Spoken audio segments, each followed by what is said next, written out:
Ayat kursi ini biasanya oleh Nabi SAW dibaca di 3 tempat dalam seharinya, dalam kesehariannya. Pertama setelah sholat wajib.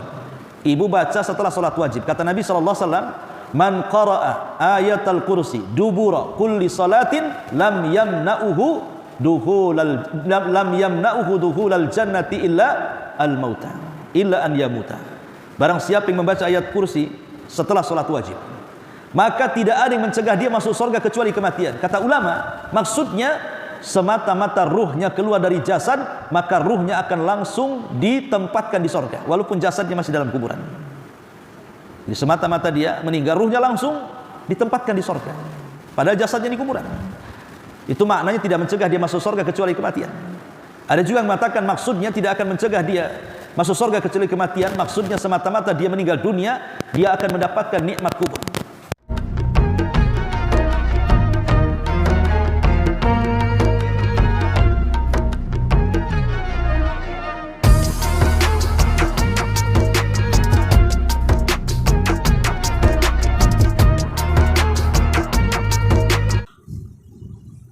Ya, kita mulai.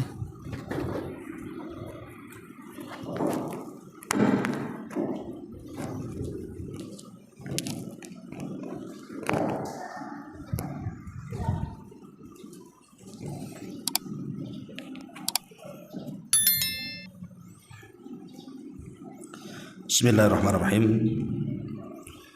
Assalamualaikum warahmatullahi wabarakatuh.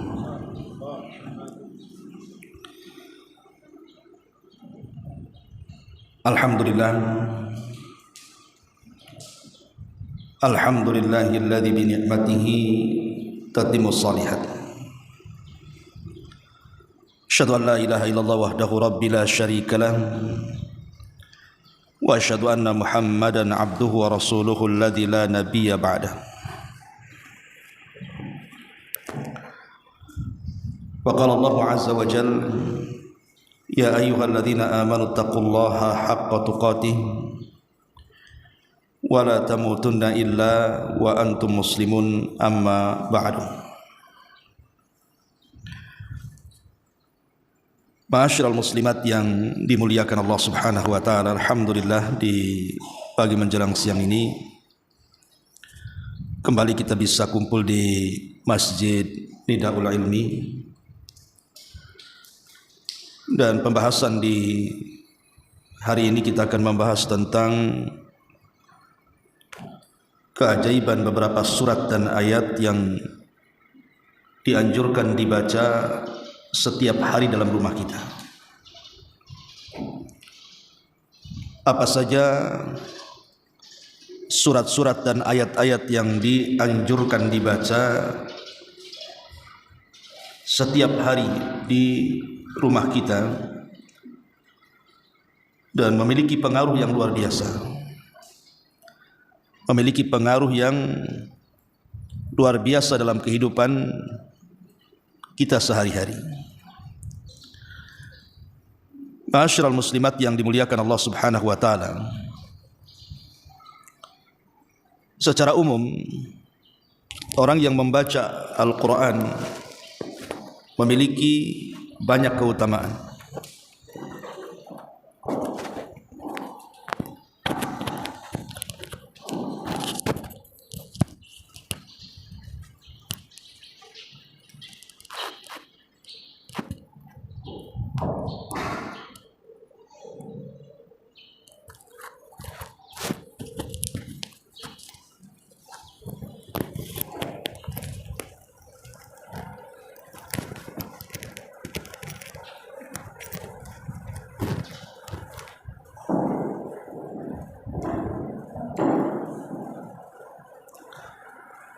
Saya ulangi bahwa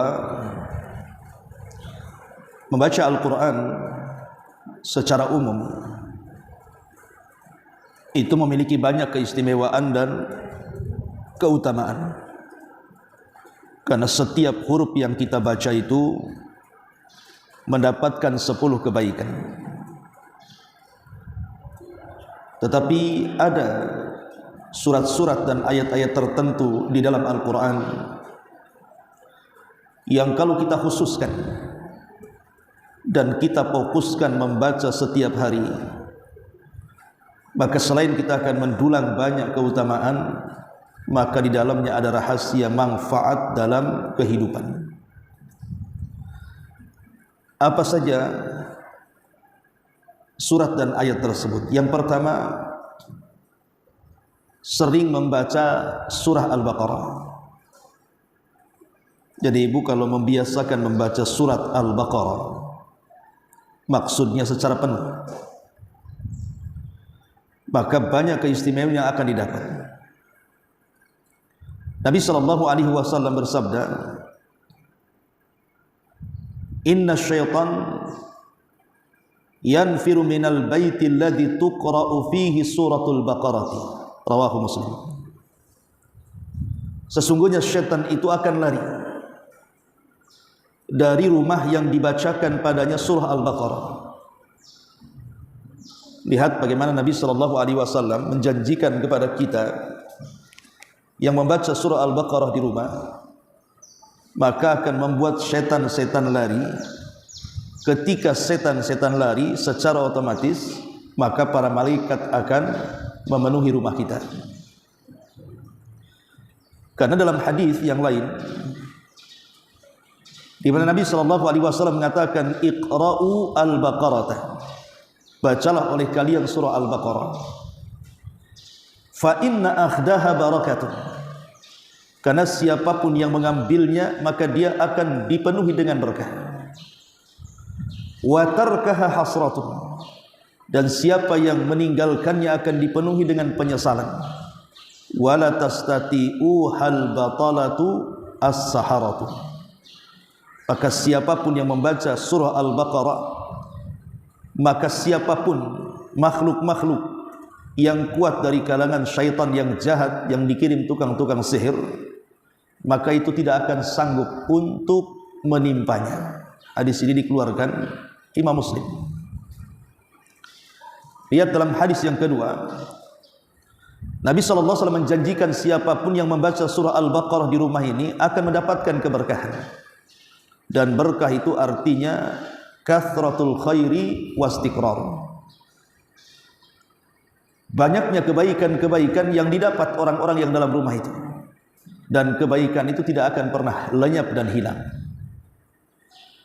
Ya, namanya berkah dalam rumah itu bisa saja mungkin anak-anak kita menjadi anak-anak yang soleh dan soleha, atau pasangan kita menjadi pasangan yang soleh dan soleha, atau boleh jadi mungkin Allah mudahkan rizkinya, Allah mudahkan urusannya, dijauhkan dari penyakit, dan begitu seterusnya. Itu arti berkah dalam rumah itu. Dan itu akan didapat bagi orang-orang yang suka membaca surah Al-Baqarah. Tetapi Nabi SAW juga mengatakan, siapa yang meninggalkannya maka dia akan mendapatkan penyesalan. Artinya karena dia tidak akan atau dijauhkan dari berkah. Dan lebih daripada itu, wala tastati'u hal batalatu as-sahara. Maka tukang sihir manapun tidak akan sanggup mencelakainya. Dan hadis ini dikeluarkan Imam Muslim. Sampai ada seorang syekh bercerita, jadi ada seorang laki-laki yang jahat ingin menyihir seorang wanita. Dia datang ke salah satu dukun. Kemudian dia mengatakan, "Pak dukun, tolong sihir fulanah bintu fulanah." Maka sang dukun mengatakan, "Ya, saya siap menyihirnya, tetapi bayarannya mahal." Maka laki-laki jahat ini mengatakan, "Tidak ada masalah, berapapun yang kau minta ku bayar, tapi kau sihir wanita itu." Akhirnya kemudian setelah dukun itu mendapatkan bayaran dan sudah lewat 3 hari, rupanya tidak terjadi apapun dengan wanita itu. Akhirnya kemudian sang dukun mengembalikan uang imbalannya dan mengatakan, "Aku tidak bisa menyihirnya, tapi kalau engkau mau, aku memiliki guru spiritualku. Datanglah ke guruku, boleh jadi mungkin dia bisa menyihirnya." Kemudian dia datang kepada guru penyihir itu. Kemudian sang guru penyihir mengatakan, "Baik, aku akan sihir wanita yang kau maksud, tetapi bayarannya jauh lebih besar." Maka sekali lagi laki-laki ini mengatakan, "Berapapun bayaranmu akan kubayar, tapi kau sihir dia." Kemudian setelah mendapatkan bayaran, dia pun mulai menyihir wanita tersebut. Tetapi setelah lewat 3 hari tidak terjadi apapun dengan wanita itu. Akhirnya tiba-tiba kemudian sang guru sihir ini mengembalikan imbalannya kepada laki-laki jahat tadi. Tapi dia mengatakan, kalau engkau mau, aku memiliki kawan. Dia jago sihir. Dia lebih hebat dibandingkan diriku. Datang ke dia. Akhirnya kemudian laki-laki jahat ini mendatangi tukang sihir yang ketiga. Dan imbalannya juga lebih besar, tapi dia tetap mau membayarnya. Dengan syarat dia menyihir wanita itu. Tapi sekali lagi setelah 3 hari tidak terjadi apapun dengan wanita itu. Barulah kemudian dukun yang ketiga menceritakan kenapa wanita itu sulit dan susah disihir. Dia mengatakan bahwa dia dapat informasi dari jin yang dikirim untuk menyihir wanita itu, bahwa jin-jin jahat itu tidak bisa mendekati karena wanita itu setiap malam membaca surah Al-Baqarah. Lah kisah ini dikisahkan oleh salah satu syekh. Walaupun seandainya kisah ini betul atau tidak, maka kita cukup dengan hadis Nabi SAW, wala tastati'u hal batalatus sahar. Maka tukang sihir manapun yang kuat tidak akan sanggup menyentuh orang-orang yang membaca surah Al-Baqarah. Lihat bagaimana keutamaan orang yang membaca surah Al-Baqarah. Bahkan hadis yang dihasankan oleh Syekh Albani rahimahullah ta'ala mengatakan, inna likulli syai'in sanaman, wa inna sanamal qur'ani suratul baqarati, man qara'aha fi baitihi laylan lam yadkhuli syaitan baitahu thalatha layali. Segala sesuatu itu ada puncaknya, kata Nabi, dan puncak Al-Quran itu adalah surah Al-Baqarah.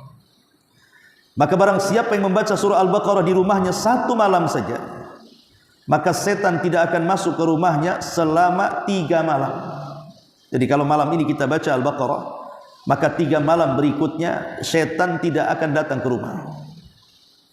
Dari sini dianjurkan setiap 3 malam sekali membaca Al-Baqarah, karena setan akan lari setelah kita membaca Al-Baqarah berapa malam? 3 malam. Setelah 3 malam mafhumnya setan akan datang, kan itu. Maka rajin-rajinlah membaca surah Al-Baqarah, karena pengaruhnya dapat menjauhkan kita dari gangguan-gangguan setan, mendatangkan berkah dan juga kebaikan dalam hidup. Ini yang pertama. Yang kedua,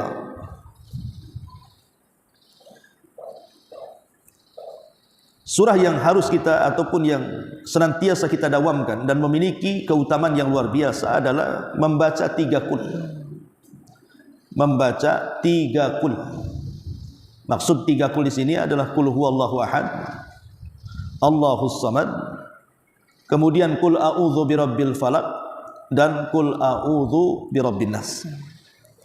Ini sangat dianjurkan. Dawamkan 3 surat ini, bacalah di rumah kita dan seringkan membaca. Karena begini ya Bu ya, yang namanya manusia itu pasti terancam dengan bahaya. Saya, ibu atau siapapun, setiap hari itu terancam dengan bahaya. Dan bahaya yang mengancam kita ini adalah setiap keburukan dari luar. Contoh saja, Allah Subhanahu wa ta'ala menciptakan makhluk kecil yang disebut dengan bakteri. Terkadang bakteri ini bisa masuk ke dalam badan kita kapan saja. Akhirnya kemudian menimbulkan penyakit. Entah akhirnya jadi batuk, jadi flu, dan begitu seterusnya, kan. Atau akhirnya mengurangi daya tahan tubuh, mengurangi imun, akhirnya kemudian menjadi lemas. Bahkan terkadang bakteri itu menjadi virus yang mematikan, seperti contohnya corona tahun-tahun kemarin, kan. Bisa sampai meninggal orang itu. Lihat bagaimana makhluk Allah Subhanahu wa ta'ala yang kecil, kadang tidak bisa dilihat mata.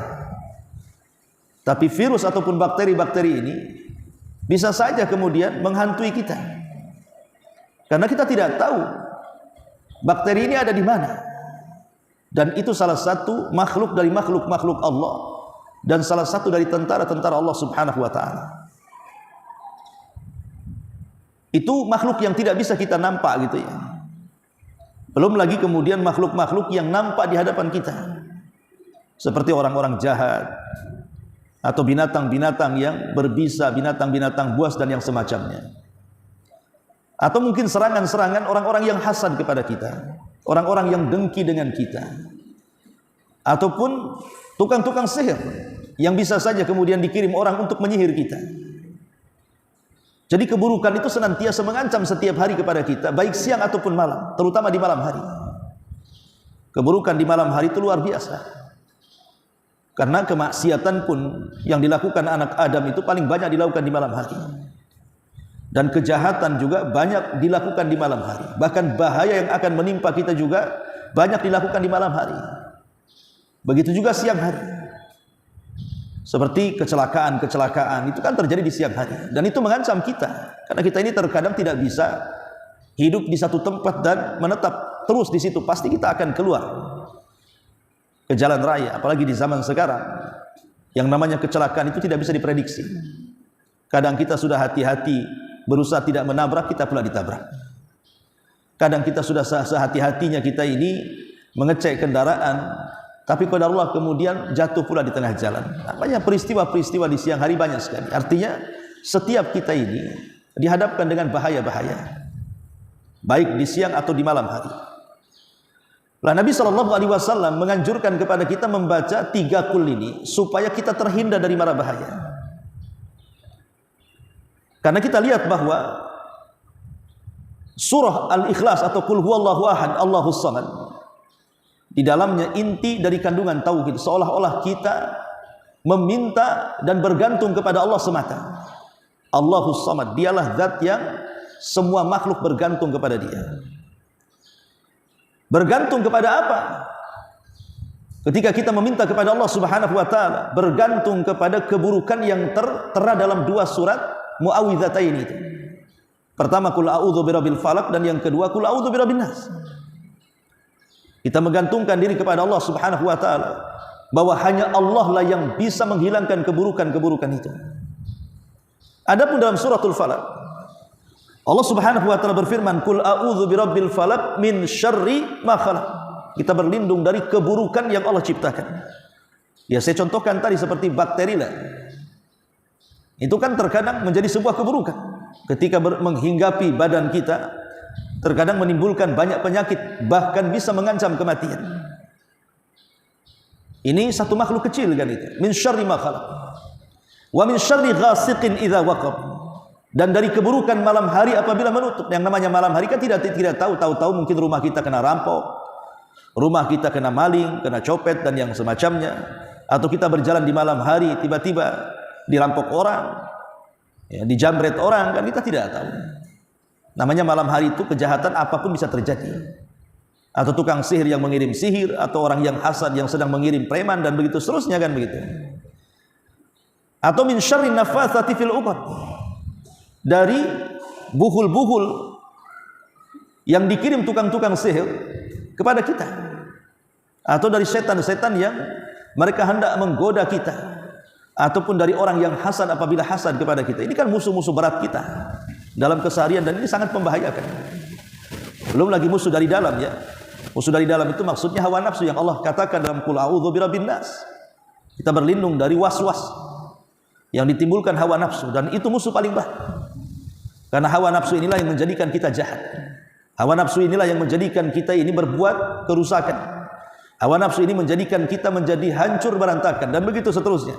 Lah, seolah-olah ketika kita disuruh untuk membaca 3 kul ini, kita meminta kepada Allah, berlindung kepada Allah, menggantungkan diri kepada Allah dari keburukan-keburukan baik yang datang dari luar ataupun yang datang dari dalam. Makanya lihat keajaiban 3 kul ini. Qul huwallahu ahad, kemudian Qul a'udzu birabbil falaq, dan Qul a'udzu birabbin nas. Adapun keutamaannya sendiri disebutkan dalam hadis yang dikeluarkan Imam Nasa'i dari Abdullah ibn Hubayb radhiyallahu anhu. Nabi sallallahu alaihi wasallam bersabda, "Qul," katakan wahai Abdullah. Qultu, maka kata Abdullah ibn Hubayb, apa yang harus aku aqulu ya Rasul, apa yang harus aku katakan ya Rasulullah? Qala, maka Nabi SAW mengatakan, Qul huwallahu ahad wal muawwidzatain, dan surah Qul a'udzu birabbin nas dan Qul a'udzu birabbil falaq. Kata Rasul, wahai Abdullah, katakan kul huwallahu ahad dan muawwidzatain, kul a'udzu birabbil falaq dan kul a'udzu birabbin nas. Kapan dibaca? Hina tumsiya wa hina tusbiha. Ketika engkau berada di petang dan ketika engkau berada di pagi hari, di petang hari dan di pagi hari. Berapa kali? Tsalatsa marratin, 3 kali. Apa yang terjadi? Takfika min kulli syai'in. Maka itu akan mencukupkan kamu dari segala sesuatu. Kalimat takfika min kulli syai'in akan mencukupkan dirimu dari segala sesuatu, maknanya akan mencukupkan kamu dari seluruh bahaya yang akan menimpamu. Jadi 3 surat ini mencukupkan kita untuk membentengi kita dari semua bahaya. Bahaya makhluk yang jahat yang Allah ciptakan, bahaya malam yang apabila telah menutup, bahaya sihir yang apabila sedang menyihir, dan bahaya orang hasad ketika dia hasad, ataupun bahaya was-was yang ditimbulkan dalam badan kita. Maka dengan membaca 3 kul ini, kata Rasul, itu mencukupkan kita berlindung dari itu semuanya. Subhanallah, ya, luar biasa. Jadi bacalah di pagi dan petang hari, jadikan zikir pagi dan petang. Jadi kalau seandainya di pagi hari baca ini, atau di petang hari sebelum tidur kita baca. Kalau kita tidak sempat membaca sore hari, maka kita baca sebelum tidur. Dan biasanya Nabi SAW membaca 3 kul ini kemudian mengusapkan tangannya dari kepala sampai kaki, supaya terhindar dari semua bahaya yang akan menimpa saat tidur. Karena orang tidur itu tidak sadar. Orang tidur itu disakiti orang pun tidak tahu. Coba kalau ibu tidur, kira-kira bisa menghindarkah saat dipukul? Tidak bisa, namanya orang tidur. Ya diam sajalah dia. Paling kalau kesakitan dia bangun. Jadi orang tidur itu layaknya orang mati, Bu, karena ruhnya sedang keluar. Sehingga siapapun bisa menyakiti badan kita. Itulah orang tidur. Karena orang tidur itu posisi lemah-lemahnya manusia. Jadi posisi lemah-lemahnya manusia itu saat tidur. Karena orang bisa berbuat apa saja kepada orang tidur. Tetapi Nabi SAW mengatakan, jikalau kita ingin dilindungi jasad kita saat tidur, maka bacalah 3 kul di sini. Kul huwallahu ahad, kul a'udzu birabbin nas, dan kul a'udzu birabbil falaq. Maka itu semua akan melindungi kita. Makanya Abdullah bin Abbas radhiyallahu anhu pernah ditanya oleh Nabi SAW, ya Ibnu Abbas, wahai Ibnu Abbas, ala adulluka bi afdali ma yata'awwadzu bihil muta'awwidzun. Perkara yang paling utama dari lafaz-lafaz yang bisa seseorang berlindung kepada Allah Subhanahu wa taala. Maka Nabi SAW maka Abdullah bin Abbas mengatakan, ya tentu wahai Rasul. Bala ya Rasulullah. Maka Rasul mengatakan, kul a'udzu birabbil falaq wa kul a'udzu birabbin nas. Katakan kul a'udzu birabbil falaq dan kul a'udzu birabbin nas. Inilah seafdal lafaz kita meminta perlindungan dari seluruh bahaya yang akan menimpa. Bahkan setelah turunnya Muawwidzatain ini, Rasul meninggalkan semua lafaz perlindungan dan beralih kepada 2 surat yang pendek ini. Subhanallah, ya. Inilah rahasia Quran. Lihat Quran itu, Bu, diawali dengan surat yang paling agung, surah Al-Fatihah, dan diakhiri dengan surat yang paling agung juga yang banyak manfaatnya, kan? Qul a'udzu birabbil falaq dan qul a'udzu birabbin nas. Itulah awal dan akhir Quran. Ibu ambil mushaf, lihat awal Quran surah Al-Fatihah, akhir Quran Muawwidzatain, qul a'udzu birabbil falaq dan An-Nas. Seolah-olah Allah Subhanahu wa taala ingin memulai Quran dengan surat yang paling agung, begitu juga ingin mengakhiri Quran dengan surat yang paling bermanfaat bagi manusia. Dan ini salah satu bentuk rahmat Allah kepada kita, Bu.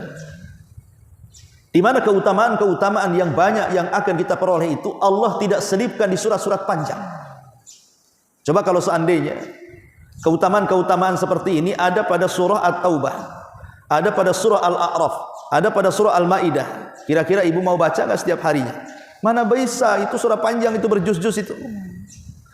Tapi dengan diberikan surat-surat pendek namun keistimewaan luar biasa, kita bisa mengamalkannya. Karena tidak perlu waktu lama, 5 menit duduk saja 3 kul sudah kita baca tuh. Tapi kalau Allah letakkan di surah Al-Imran umpamanya, Tidak cukup 5 menit, Bu. Bisa setengah jam ibu baca itu. Bosan juga akhirnya kan. Lama-lama ditinggalkan pula amalan itu. Makanya di sini di antara rahmat dan karunia Allah Subhanahu wa taala memberikan dalam surah-surah pendek bahkan terpendek dalam Al-Qur'an ini keagungan yang luar biasa, perlindungan dari segala sesuatu yang membahayakan kita. Ini yang kedua, Bu ya. Ini surat-surat yang luar biasa. Bacalah surah 3 Qul huwallah yang merupakan sepertiga dari Al-Qur'an dan Muawwidhataini yang merupakan 2 surat perlindungan. Ini yang kedua. Yang ketiga, surat yang dianjurkan dibaca dalam keseharian kita adalah surah Al-Kafirun. Surah Al-Kafirun. Surah Al-Kafirun ini, Bu, biasa digandengkan oleh Nabi SAW dengan surah Al-Ikhlas di banyak ibadah. Contoh dalam salat sunnah fajar, yang Nabi SAW katakan rakaatai al-fajri khairun minad dunya wa ma fiha. 2 rakaat fajar itu lebih baik dibandingkan dunia dan isinya. Lah Rasul kalau melaksanakan 2 rakaat fajar, biasanya Rasul membaca rakaat pertama itu Al-Kafirun dan rakaat yang kedua Qul huwallahu ahad. Begitu juga dalam salat sunnah tawaf. Salat sunnah tawaf, habis tawaf kemudian kita menyingkir ke makam Ibrahim, kemudian kita salat sunnah 2 rakaat di belakang makam Ibrahim. Maka Nabi SAW selalu membaca dalam sunnah tawaf itu surah dalam rakaat pertama Al-Kafirun, rakaat kedua Qul huwallahu ahad. Kenapa? Nabi sangat mencintai 2 surat ini sehingga sering dibaca. Bahkan dalam sunnah nawafil qabla al-maghrib, sebelum maghrib terkadang membaca surat ini. Karena 2 surat ini disebut oleh para ulama sebagai suratul ikhlas. Dua-duanya disebut surah al-ikhlas. Kenapa disebut surah Al-Ikhlas keduanya? Karena kalau 2 surat ini digabungkan menjadi satu, maka melengkapi semua tauhid. Kita tahu bahwa dalam pembagian tauhid itu ada namanya tauhid rububiyah, ada namanya tauhid uluhiyah, ada namanya tauhid al-asma wa sifat.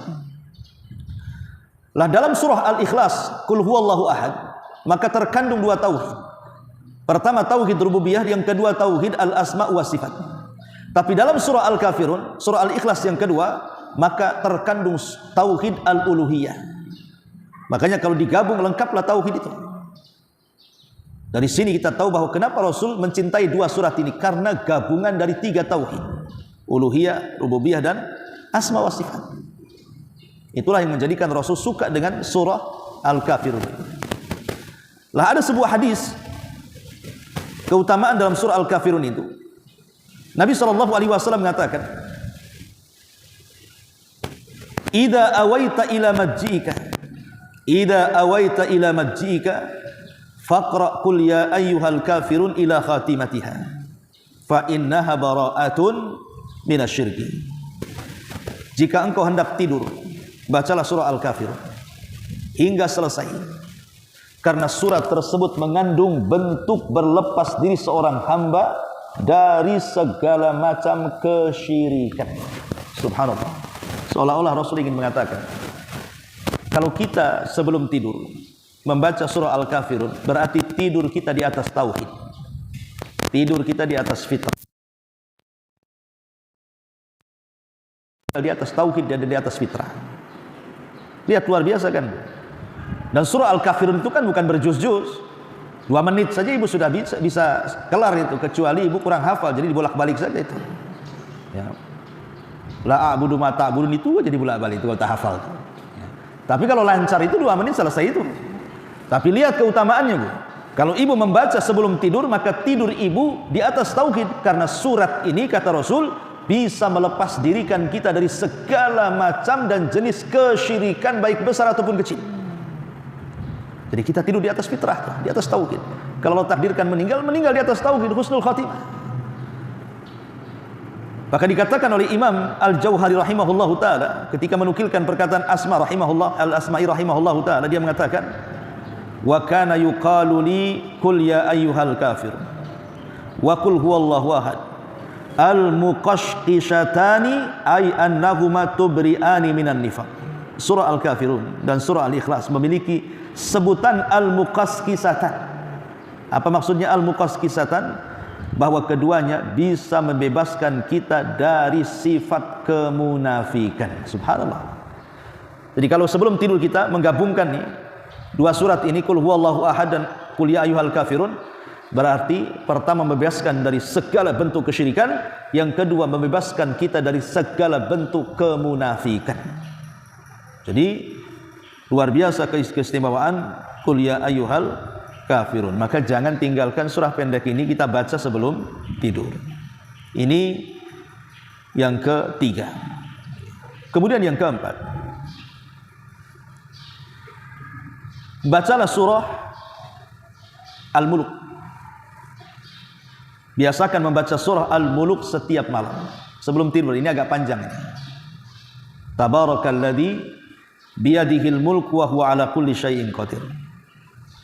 Dalam sebuah hadis Nabi SAW mengatakan, inna suratan minal Qur'ani 30 ayatan syafa'at li rajulin hatta ghufira lahu wa hiya suratu tabarakalladzi biyadihil mulku wa huwa ala kulli syai'in qadir. Kata Nabi SAW, ada satu surat dalam Al-Quran yang terdiri dari 30 ayat dan dapat memberikan syafaat bagi yang membacanya sampai dia diampuni. Kemudian Rasul mengatakan, tabarakalladzi biyadihil mulku. Imam Asy-Syaukani rahimahullahu taala, beliau memberikan catatan, bukan hanya sekedar menjadi syafaat sampai diampuni dosa-dosanya, tetapi suratul mulku adalah suratul mani'atu hiyal munjiyatu tunjihi min adzabil qabri. Dia adalah surat yang bisa mencegah dari azab kubur. Jadi surah Al-Mulk ini kalau kita biasa baca, bahkan kita memahami makna-makna dan tafsirnya, maka ini bisa mencegah kita dari azab kubur. Sebagaimana Nabi SAW mengatakan, hiyal mani'atu hiyal munjiyatu tunjihi min adzabil qabri. Kata Rasul, dia adalah penghalang, dia adalah penyelamat, dan dia akan menyelamatkan dari siksa kubur. Makanya surah Tabarak sendiri para ulama mengatakan suratul mani'ah, surah yang mendindingi kita dari azab kubur. Kapan dibaca? Nabi SAW membaca surah Al-Mulk ini biasa dibaca di malam hari sebelum tidur. Sebagaimana dikatakan oleh Syekh bin Baz rahimahullahu taala, fal afdalu an yaqra al insanu suratal mulki qabla naumi kulla lailatin li fi'lihi alaihi salam walau qara'aha fi salatil isya aw fi salatil laili qabla naumi aw qabla dhalik fa innahu yujzi'uhu dhalik li umumil haditsil awwal al warid fi syafa'ati suratil mulki liman qara'aha. Jadi kata Syekh bin Baz rahimahullahu taala, yang paling afdal hendaklah manusia membaca surah Al-Mulk itu sebelum tidur setiap malam. Dan kalau seandainya dia membaca suratul Mulk itu di salat isya atau di salat malam, salat witir sebelum tidur, maka itu mencukupkan, tidak perlu lagi dibaca sebelum tidur. Karena umumnya hadis tentang keutamaan syafaat orang yang membaca suratul Mulk pada setiap malam. Jadi ini juga surat yang keempat Bu ya, yang biasa dibaca Nabi SAW dan memiliki keutamaan luar biasa. Bisa menjadi syafaat, bisa menjadi pengampun, bisa menjadi penghalang kita dari azab kubur dan fitnah kubur. Subhanallah. Surah Al-Mulk. Tabarakalladzi biyadihil mulku. Ma'asyiral muslimat yang dimuliakan Allah Subhanahu wa taala. Kemudian juga surat yang dianjurkan dibaca adalah surah Al-Kahfi, tetapi bukan setiap malam. Dibaca di hari Jumat. Baik siangnya ataupun malam Jumat. Karena ada hadis dari Abi Sa'id Al-Khudri radhiyallahu anhu. Nabi SAW mengatakan, man qara'a surat Al-Kahfi fi yaumil jum'ati adha'a lahu min nuri ma bainal jum'ataini. Barang siapa yang membaca surah Al-Kahfi pada hari Jumat, dia akan disinari cahaya di antara dua Jumat. Dalam riwayat, adha'a lahu min nuri fi ma bainahu wa bainal baitil atiq. Dia akan disinari cahaya antara dia dan juga Ka'bah. Dalam riwayat, bainal jum'ataini, disinari di antara dua Jumat. Lalu apa keistimewaannya? Maka disebutkan dalam hadis Abi Darda radhiyallahu anhu, kata Nabi SAW, man hafadha Asyra ayatin min awwali suratil kahfi usima minad dajjal. Wa fi riwayatin min akhiri suratil kahfi. Jadi barang siapa yang membaca atau menghafal 10 ayat dalam surah Al-Kahfi di awal-awal, maka itu cukup menghindarkan diri dari fitnah Dajjal dalam riwayat 10 akhir surah Al-Kahfi. Jadi riwayat yang pertama 10 awal, riwayat yang lain 10 akhir surah Al-Kahfi itu bisa menjaga dari fitnah yang paling besar yang akan pernah ada di permukaan bumi sejak Adam diciptakan sampai manusia diwafatkan. Tidak ada fitnah yang lebih besar daripada fitnatul Dajjal. Dan kita bisa menjaga dari fitnah besar ini dengan menghafal surah Al-Kahfi dan membacanya setiap hari Jumat. Nah, ini diantara juga surat yang dianjurkan dibaca. Tapi ini setiap Jumat. Ma'asyiral muslimat yang dimuliakan Allah Azza wa Jalla. Baik, kita beralih kepada ayat. Kalau ini kan surat-surat. Yang pertama Al-Baqarah, yang keistimewaannya luar biasa gitu ya. Kemudian 3 kul huwallahu ahad, kul a'udzu birabbil falaq, dan kul ya ayyuhan nas. Ya. Kemudian yang ketiga surah Al-Muluk, ya. Surah Al-Muluk. Kemudian yang keempat tadi surah Al-Kafirun, dan yang kelima surah Al-Kahfi. Maka kita berpindah kepada ayat. Pertama, ayat dalam surah Al-Baqarah 255 atau dikenal dengan ayat kursi. Ayat kursi ini, Bu, walaupun satu ayat, tetapi memiliki keagungan yang luar biasa yang tidak terdapat dalam semua ayat dalam Quran. Ayat-ayat dalam Al-Quran itu kan banyak. Contoh namanya satu ayat dalam Al-Quran, Tabbat siyada abi lahabi wa tab, atau idza zulzilatil ardu zilzalaha. Itu kan satu ayat. Tetapi bila dibandingkan dengan ayat kursi, maka kandungan makna ayat kursi tidak terdapat dalam semua ayat dalam Quran. Kenapa demikian? Karena ayat ini adalah ayat yang paling agung di dalam Al-Quran. Dan itu disabdakan Rasul kepada sahabat Ubay ibn Ka'ab. Ya. Jadi kata Nabi SAW, ya Aba Mundhir, ayyu ayatin fi kitabillahi afdal. Aba Mundhir, maksudnya Ubay ibn Ka'ab, itu kunyahnya. Tahukah engkau ayat yang paling agung dalam Quran itu? Tapi Ubay tidak menjawab. Sebagai bentuk adab dia kepada Rasul, dia hanya mengatakan Allah.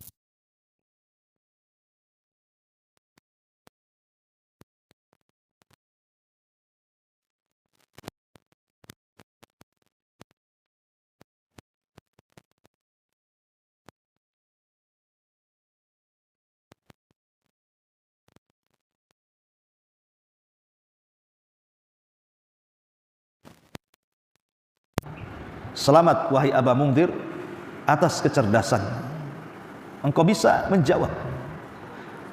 Walaupun terjadi perselisihan para ulama, seperti pendapat Abul Hasan Al-Asy'ari, dia mengatakan tidak ada satupun ayat dalam Quran yang mengungguli ayat yang lainnya. Semua ayat sama karena semua firman Allah. Tapi pendapat jumhur mayoritas para ulama mengatakan ada, bahwa ayat-ayat dalam Quran itu bertingkat-tingkat. Hadisnya tadi hadis Ubay bin Ka'ab yang mengatakan bahwa ayat yang paling agung dalam Quran itu adalah ayat kursi. Karena makna dalam ayat kursi ini tidak terdapat di ayat-ayat yang lain. Bayangkan Allah memulakan dalam ayat ini dengan nama Allah, di mana seluruh nama-nama Allah bersumber kepada nama itu. Allahu la ilaha illahu huwal hayyul qayyum. Jadi dimulai dengan kata Allah. Dan Allah itu nama di mana semua nama-nama Allah bersumber kepadanya. Makanya lafaz tauhid itu tidak boleh diganti Allah dengan yang lainnya. Umpamanya kita katakan la ilaha illa rahman, la ilaha illa al-aziz, la ilaha illa al-latif, la ilaha illa al-wadud. Tidak boleh, walaupun itu nama Allah. Karena nama-nama itu bukan sumber, tapi sumber nama itu dari kalimat Allah. Makanya la ilaha illallah, karena semua nama bersumber kepada Allah. Dan itu dimulakan dalam ayat kursi. Yang kedua, di dalam ayat kursi itu ada nama Allah yang merupakan Ismul A'zam, nama Allah yang sangat agung. Apa itu? Al-Hayyu Al-Qayyum. La ilaha illa huwal Hayyu Al-Qayyum. Dua nama ini menurut sebagian para ulama dikatakan Ismul A'zam, yang kalau kita meminta pasti diijabah, yang kalau kita berdoa pasti dikabulkan. Itulah Ismul A'zam. Karena Nabi SAW apabila dalam kondisi genting, dalam kondisi sedang kesulitan, kalau kursinya saja wasiat as-samawati wal ard, wasiat kursiyuhus samawati wal ard, bisa meliputi langit dan bumi, dan kursi Allah itu artinya pijakan kakinya Allah, bisa meliputi langit dan bumi. Macam mana zat yang menciptakannya? Walaupun menjadi khilaf ulama apa yang dimaksud kursi dalam ayat ini. Ada yang mengatakan kursi itu artinya arash, ada yang mengatakan kursi itu artinya ilmu, ada yang mengatakan kursi itu artinya kekuasaan. Tapi pendapat Imam Ibnu Katsir mengatakan kursi itu artinya tempat berpijaknya kaki Allah Subhanahu wa taala, dan itu pendapatnya benar. Ya. Jadi ayat kursi ini biasanya oleh Nabi SAW dibaca di 3 tempat dalam seharinya, dalam kesehariannya. Pertama setelah sholat wajib, ibu baca setelah sholat wajib. Kata Nabi SAW, man qara'a ayatal kursi dubura kulli salatin lam yamna'uhu dukhulal jannati illa al mauta illa an yamuta. Barang siapa yang membaca ayat kursi setelah sholat wajib, maka tidak ada yang mencegah dia masuk surga kecuali kematian. Kata ulama, maksudnya semata-mata ruhnya keluar dari jasad, maka ruhnya akan langsung ditempatkan di surga walaupun jasadnya masih dalam kuburan. Jadi semata-mata dia meninggal, ruhnya langsung ditempatkan di surga, padahal jasadnya di kuburan. Itu maknanya tidak mencegah dia masuk surga kecuali kematian. Ada juga yang mengatakan maksudnya tidak akan mencegah dia masuk surga kecuali kematian, maksudnya semata-mata dia meninggal dunia, dia akan mendapatkan nikmat kubur, akan mendekati kamu. Maka Rasul mengatakan, ya Abu Hurairah, tahukah engkau pencuri yang kau tangkap, yang kau lepas itu? Kata Abu Hurairah, tidak tahu. Kata Rasul, itu adalah setan. Tapi Rasul dia mengajarkan begini-begini, ya sadaqaka wa huwa kadzub. Ya, dalam hal ini dia benar, tapi dia itu pendusta. Dari sini kata Nabi SAW, apa kata para ulama ketika memahami hadis ini, berarti ayat kursi dibaca sebelum tidur, dan faedahnya 2, kita akan dijaga selama tidur kita, dan yang kedua tidak akan didekati setan sampai pagi hari, dan yang ketiga bacalah di pagi dan petang. Jadikan zikir pagi dan petang berdasarkan hadis Ubay ibn Ka'ab radhiyallahu anhu. Ini yang pertama, ayat kursi. Yang kedua, 2 ayat di akhir surah Al-Baqarah. 2 ayat di akhir surah Al-Baqarah. Nabi SAW bersabda, innallaha kataba kitaban qabla an yakhluqas samawati wal arda bi alfi amin, anzala minhu ayataini khatama biha surat Al-Baqarah, wala yuqra'ani fi darin 3 layalin fayaqrabuha syaitan. Sesungguhnya Allah telah mencatat dalam catatannya sebelum menciptakan langit dan bumi 2000 tahun, di mana Allah telah turunkan 2 ayat yang mengakhiri surah Al-Baqarah. Tidaklah kedua ayat itu dibaca di rumah seseorang selama 3 hari berturut-turut, maka dia tidak mungkin disentuh setan. Jadi kalau ibu baca 2 ayat akhir Al-Baqarah, maka ibu tidak akan disentuh setan kalau dibaca 3 hari berturut-turut, ya. Dan dalam hadis yang lain Rasul mengatakan, ayatani min akhiri suratil Baqarati man qara'aha fi lailatin kafatahu. 2 ayat akhir surah Al-Baqarah, siapa yang membacanya dalam 1 malam, maka mencukupkan dia dari bahaya sampai pagi hari. Tidak ada bahaya menyentuhnya, tidak ada bahaya apapun, mau bakteri mau apa, tidak akan disentuh bagi orang yang mendawamkan 2 ayat di akhir surah Al-Baqarah. Makanya para ulama mengatakan maksudnya kafatahu. Apa maksudnya mencukupkan di sini? Ada yang mencukupkan dari qiyamul lail. Jadi dengan membaca 2 ayat akhir surah Al-Baqarah tidak perlu salat malam lagi, sudah tercukupi. Ini makna yang pertama. Makna yang kedua, tercukupi dari perlindungan, maka dia akan dilindungi dari al-afat. Afat itu artinya segala hal yang bisa menghancurkan kita, penyakit, pencuri, perampok, sihir dan yang semacamnya. Ataupun yang ketiga maksudnya asyaitan, dilindungi dari setan sehingga tidur kita betul-betul di atas kesempurnaan. Kita tidak akan dimimpikan dengan mimpi-mimpi buruk dari setan, gitu ya. Dan kita akan didoakan para malaikat sehingga kita tertidur dalam kondisi fitrah. Inilah diantara 2 ayat dalam surah Al-Baqarah. Pertama ayat kursi 255, ya. Dan yang kedua 2 ayat di dalam surah Al-Baqarah yang mengakhiri, ya, semua surah Al-Baqarah dari kalimat amanar rasulu sampai selesai. Wallahu a'lam bishawab. Ini yang bisa sampaikan sebelum saya tutup. Silahkan Bu, kalau ada yang ingin bertanya, kita buka tanya jawab.